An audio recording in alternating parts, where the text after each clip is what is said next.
안녕하세요. 반갑습니다. 이은경입니다. 구독자님들 깜짝 놀라셨죠? 이분 많이 아시죠? 네. 실은 저는 이제 이분 채널을 한 몇 년 된 것 같아요. 몇 년 전부터 거기 채널에서 댄스 하시고 막 맞아요.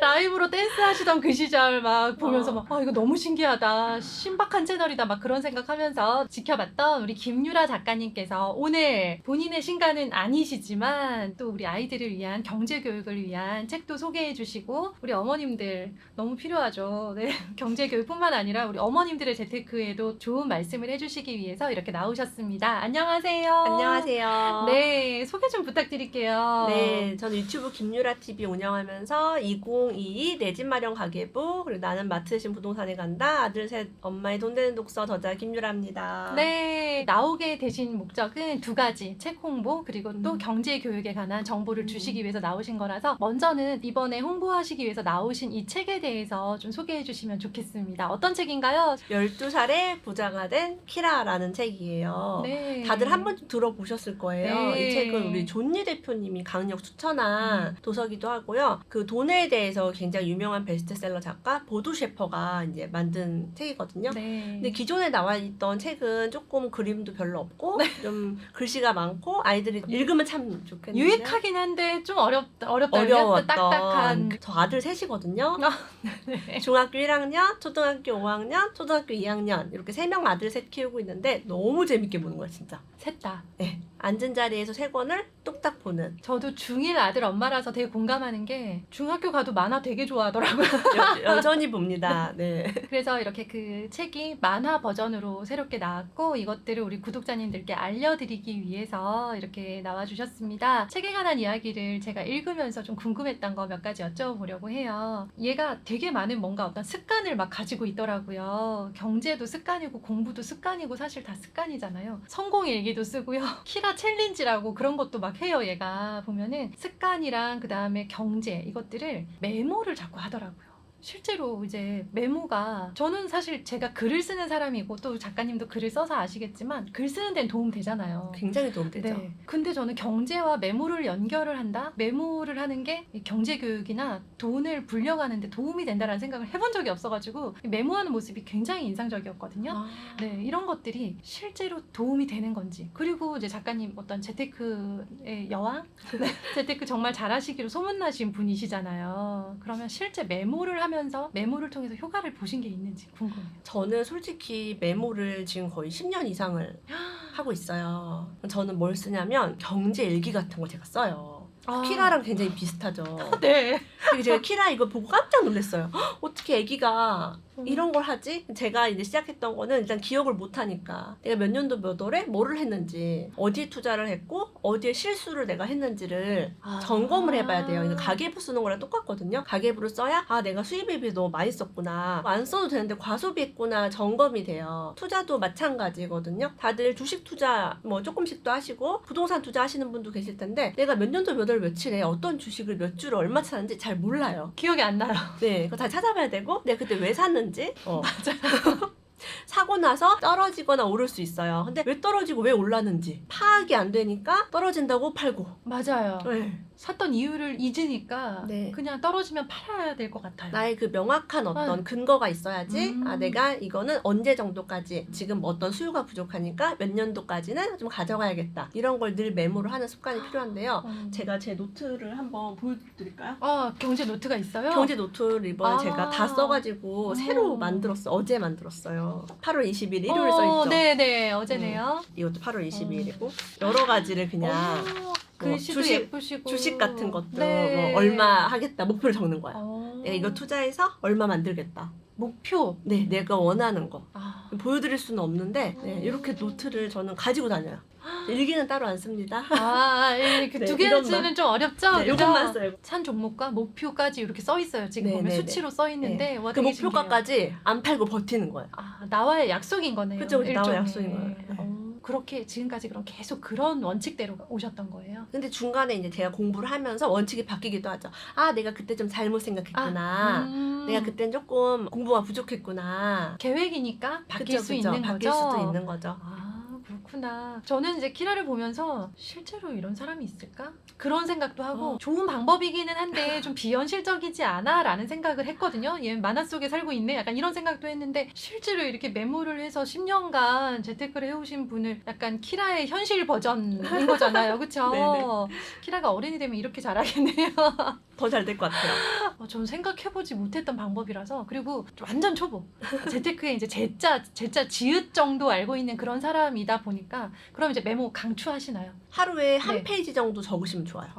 그러니까 내가 오늘 읽은 경제 기사, 뭐 금리, 그다음에 뭐 미국 금리가 어떻게 되고, 전 세계 이슈, 우리나라 코스피가 오늘 왜 떨어졌고, 왜 올랐고, 뭐 외국인이 팔았고, 공매도가 뭐 몇 월부터 재개됐고, 이런 것들을 짤막짤막하게 적는 게 되게 좋아요. 그러면 그거 한 페이지 적는데 네. 몇 분 정도 걸리면 될까요? 그래도 한 30분은 걸리더라고요. 그리고 뭐 아. 연예인 누가 어디에 뭐 빌딩을 샀고 그런 것도 막 적어요. 그러면 그 네. 말은 30분씩을 꾸준히 경제 네네. 시간을 투자를 하시는 투자하는 거잖아요. 아, 사실 우리가 경제에 대한 뉴스나 기사를 다 보고 있어요. 보죠. 늘 보는데 보죠. 다 이제 흘러가는 거예요. 맞아요. 노트에다 꽉 잡아놓으면은 보물이 돼요. 아, 그때 그랬지. 예를 들면 작년에 코로나 때문에 주식이 막 곤두박질 쳤어요. 네. 누군가 팔아요. 네. 공포에 질려서. 누군가 막 집도 팔아요. 근데 누군가 산단 말이에요, 그때. 그렇죠. 그런 어떤 흐름을 우리가 잘 기록해 놓는다면 나중에 다시 봤을 때 팔 때가 아니라 살 때구나.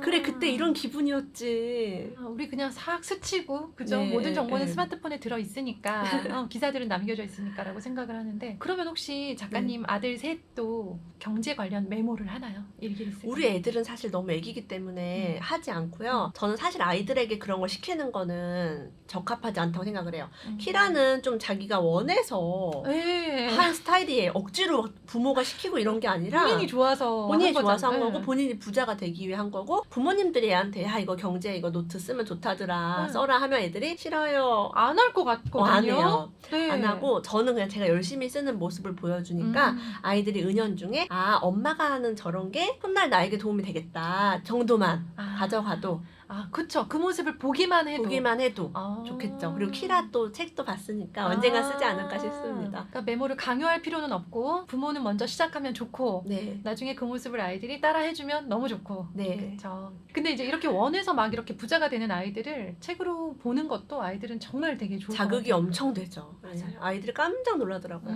사실 이 이 책 읽고 나서부터 뭐 심부름을 하겠다는 거예요. 돈을 주래. 전에는 그런 게 없었어요. 돈 벌려고 돈 애들이 벌려고. 이제 엄마 이거 하면 얼마 줄 거야? 벌고 싶은 마음이 생기는 거죠. 맞아요. 그런 노동 후에 이제 노동 수입을 얻게 만드는 거 초등 시기에 전 되게 중요하다고 생각하거든요. 그리고 아이들이 뿌듯하게 생각해요. 내가 이걸 해냈고 엄마가 돈도 주고 나도 부자 되고 그렇죠. 유능감을 좀 키워줄 수 있는 것 같아요. 맞아요. 한 것에 대해서 정당한 대가를 받고 그게 이제 막 기분에 따라서 어떤 날은 10,000원, 어떤 날은 1,000원 이게 맞아요. 아니라 규칙을 미리 정해야 되는 거죠, 그죠? 그런 모든 것들이 사실은 우리 아이들이 어른이 되었을 때 돈의 노예가 되지 않고 돈을 관리할 수 있는 사람이 되도록 만들어주는 거잖아요. 그쵸. 네. 여기서 또 핵심은 돈에 대해서 긍정적인 이미지를 가져가는 거거든요. 억지로 쓰게 하지 말라는 게 억지로 쓰게 하면 막 네. 짜증나. 네. 저는 솔직히 말하면 용돈기 입장도 못 쓰게 해요. 아이가 스트레스 받을 수 있어요. 그거 쓰다가 엄마가 돈을 많이 주는 것도 아닌데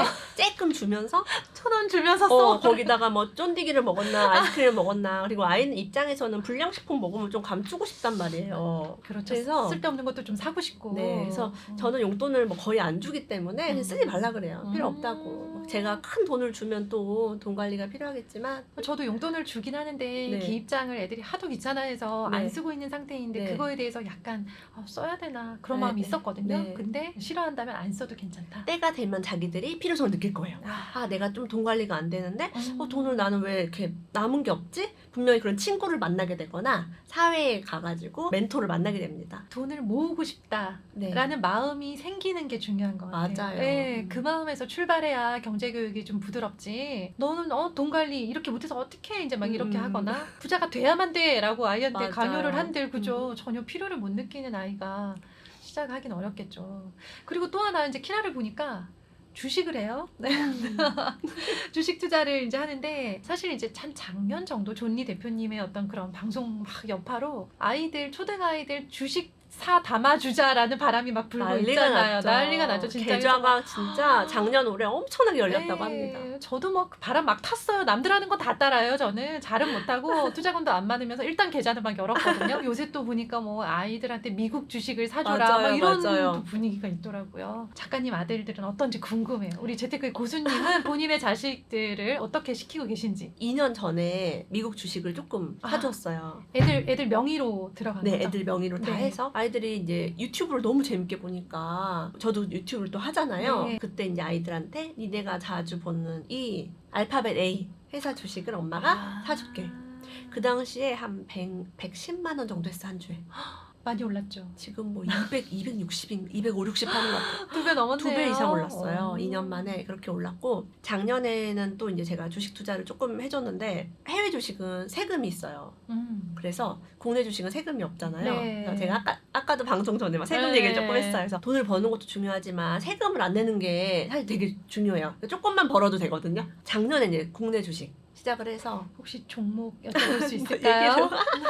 비밀인가요? 네, 시점이 다르니까. 맞아요. 그러니까 서로의 종목을 깐다 그러죠. 까기가 약간 좀 조심스러운 건 있어요. 다른 생각으로 다 샀기 때문에. 네네. 어쨌든 그렇게 운영하고 계시고 아들 셋 다. 네, 셋 다 똑같이. 그러면 이제 아들들이랑 종목을 결정하실 때는 누가 먼저 말을 꺼내고 주도를 하시는 편인지. 솔직히 말하면 애들이 주식을 모르잖아요. 네. 나도 잘 몰라 사실은. 네. 그래서 엄마가 그냥 이런 주식을 음. 얼마치를 샀고 너희들 뭐 세뱃돈이랑 무슨 돈이랑 네. 모은 걸로 했으니까 아. 그렇게 알고 아. 돈 달라고 하지 마 엄마한테. 그리고 이제 어. 계좌 확인하고 이런 거는 같이 네, 같이 해주시고. 보여주고. 근데 좀 떨어진 날은 안 보여주고요. 아, 네. 그런 날 왔다 갔다 하잖아요 주식이. 맞아요. 그래서 좀 많이 오른 날은 슬쩍 보여주면서 얼마 올랐네 이렇게 좀 기분 에이. 좋게. 저희 아들들도 보니까 오른 날은 막 와 이러고 떨어진 날은 막 이렇게 되더라고요. 그게 일희일비하게 되죠. 맞아요. 주식이 참 음. 남들보다 이런 흐름이 있기 전에 미리 이제 주식을 들어가셨고 애들은 어쨌든 엄마의 영향으로 주식 투자를 하고 있는 상황. 본인들이 관심을 갖고 또 종목을 보고 있나요? 어때요? 제가 이제 아직은 그런 공부하기도 좀 바쁘잖아요 애들이. 맞아요. 그래서 지금은 제가 그렇게 해줬지만 향후에는 아이들이 좀 스스로 선택할 수 있게 음. 함께 스터디를 좀 한다거나 함께 무슨 수업을 좀 듣는다거나 해서 종목을 좀 협의하에 고를 수 있도록 하려고 합니다. 그럼 혹시 이제 엄마도 가지고 계시잖아요. 네네네. 종목을. 엄마 종목과 아이들 종목이 비슷한가요? 달라요. 엄마가 추천해 주셨잖아요. 아니에요. 어. 아이들은 네. 이제 자기가 주식 투자를 할 수 없는 나이기 때문에 엄마가 아이 이름으로 샀다 팔았다를 너무 반복하면 그게 이제 명의를 빌려서 투자한 것처럼 법적으로 될 수 있어요. 그냥 세뱃돈을 넣어놓은 게 아니라 투자를 하고 있다. 하고 샀다 팔아 샀다 아. 팔았다 하면은 소지가 있어서 음. 아이가 스스로 샀다 팔았다를 할 수 있는 나이가 된다면 괜찮아요. 그렇죠. 그러면 그거는 네, 이유가 되는데 네. 하긴 말이 안 되죠. 말이 안 되죠. 애가 그죠? 그걸 유치원생이 또 샀다 팔았다 샀다 주식을 그러니까 누가 봐도 그거는 네. 그러니까 이제 세뱃돈을 받아서 묻어뒀다라는 느낌의 이제 그러니까 묻어줄 수 있는 주식을 장기. 해야겠죠. 키라는 엄마 스타일이 그렇지 않잖아요. 근데 어떻게 참 얘가 어떻게 이렇게 했는지 모르겠어. 저는 지금 보면서도. 그러니까 저는 사실은 네. 이 키라를 보면서 여러분들 걱정 안 해도 돼요. 나는 돈 잘 모르는데 난 주식 사준 거 없는데 네. 난 경제교육 나도 못하는데 네. 애들 어떻게 안 시켜도 돼요. 알아서 할까? 우리 엄마 아빠도 나한테 시킨 거 없어. 근데 누가, 이렇게 자기 예. 주도적으로 눈을 뜨셨잖아요. 저는 이제 책을 많이 봤어요. 은행을 다녔었고 도서관에 가서 책을 많이 봤는데 키라도 그 할아버지와 할머니를 만나가지고 인생이 바뀐 것처럼 계기가 있죠. 저도 강의도 되게 많이 듣고 경제 유튜브도 엄청 봐요. 이렇게 우리 아이들을 대충 키워도 크면 다 보게 돼 있어요. 자기들이 집도 사고 차도 사려고 다 연구를 하게 돼 있어요. 공부를 하는 시기가 온다. 네. 그러니까 내가 지금 엄마인데 잘 모르는 거 가지고 너무 그렇게 막 음, 속상할 필요는 없다. 키라처럼 우리 네. 아이들도 그런 할머니 할아버지 만났으면 좋겠어요. 그죠? 네, 인생의 누군가를 만나서 그런 기회를 만나서 막 이제 눈을 뜨고 엄마 아빠보다도 더 이제 돈을 많이 모으거나 불리는 것을 좀 잘하는 아이가 됐으면 좋겠다. 사실 우리 많은 초등 엄마들이 다 그렇게 생각할 것 같아요. 요새는 뭐 열심히 산다고 부자가 된다는 그런 시대가 아니잖아요. 그렇죠? 그러다 보니까 우리도 내가 못한다고 그냥 접어두지 마시고 아이들한테 그런 것들을 눈을 뜰 수 있게 해주시는 것도 되게 중요하겠다라는 생각이 들었어요. 저희는 이 책을 증정 이벤트를 해드릴 거예요. 그래서 증정 받으실 분들은 지금 카페로 가셔서 게시글에 댓글 달아주시고요. 우리 작가님이랑은 한 번 더 또 영상으로 찾아뵙도록 하겠습니다. 네, 작가님 감사드리고요. 또 뵐게요. 감사합니다. 감사합니다.